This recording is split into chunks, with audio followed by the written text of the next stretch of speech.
आजचा विषय या विशेष सखोल चर्चेत स्वागत आहे. आजचा विषय खूपच रंजक आहे. म्हणजे आपण नेहमी पाहतो की शिक्षणाची सुरुवात पाटी आणि पेन्सिलनी व्हायची, पण आता चक्क मुले शाळेत अल्गोरिदम शिकत आहेत. हो ना.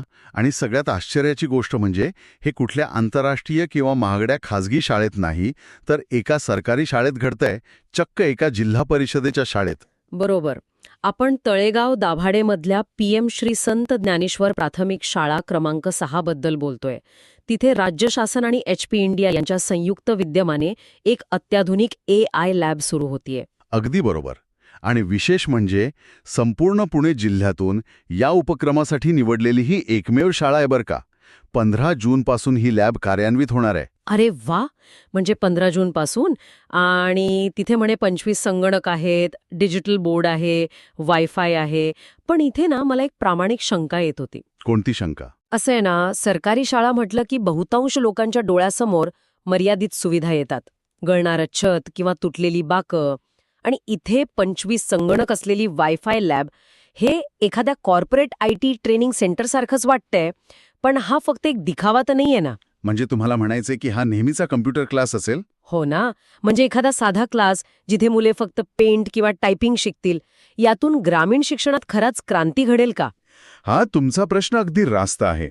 पण हा नेहमीच्या टायपिंगचा किंवा बेसिक इंटरनेट शिकवणारा क्लास अजिबात नाहीये.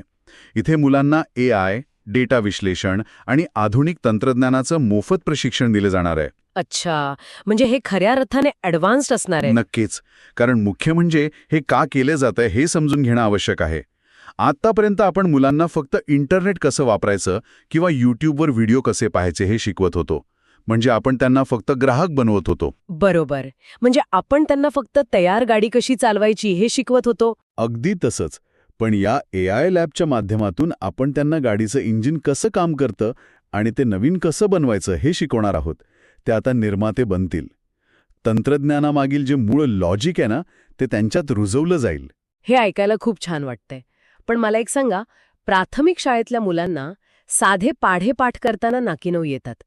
तिथे हे मशीन लर्निंग आणि डेटा सायन्स 8-9 वर्षांच्या मुलांना हे खरंच पेलवेल का? इथेच तर खरी गंमत आहे.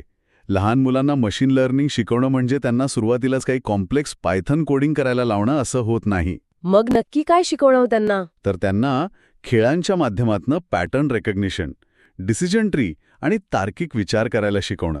समजा एखाद्या गेममध्ये लाल आणि निळ्या रंगाचे चेंडू वेगळे करायचे आहेत. यातून त्यांना अल्गोरिदम, डेटा कसा सॉर्ट करतात हे आपोआप समजतं. अरे वा. म्हणजे खेळता खेळता शिक्षण. हो. अनिता वैद्यांनीही हीच महत्वाची गोष्ट निदर्शनास आणून दिली आहे की लहान वयातच हसत खेळत अशी ओळख झाल्याने त्यांच्या या कौशल्यांचा पाया एकदम भक्कम होईल. म्हणजे मोठ्या झाल्यावर ज्या कन्सेप्ट्स त्यांना कठीण वाटतील त्या आता नकळतपणे आणि सहज शिकत आहेत. यामुळे सरकारी शाळांकडे पाहण्याचा लोकांचा दृष्टिकोन नक्कीच बदलेल. अगदी 100%. आणि तिथे उपस्थित असलेले अधिकारी गिरीश दापकेकर यांनीही हीच महत्वाची बाजू मांडली. त्यांनी काय सांगितलं? त्यांनी स्पष्ट केलं की शिक्षकांचं समर्पण आणि अशा आधुनिक उपक्रमांमुळे सरकारी शाळांविषयीची आपली जी जुनी आणि नकारात्मक धारणा आहे ती बदलण्याची आता वेळ आली आहे. या शाळा आता फक्त टिकून राहण्यासाठी धडपडत नाहीये. बरोबर आहे.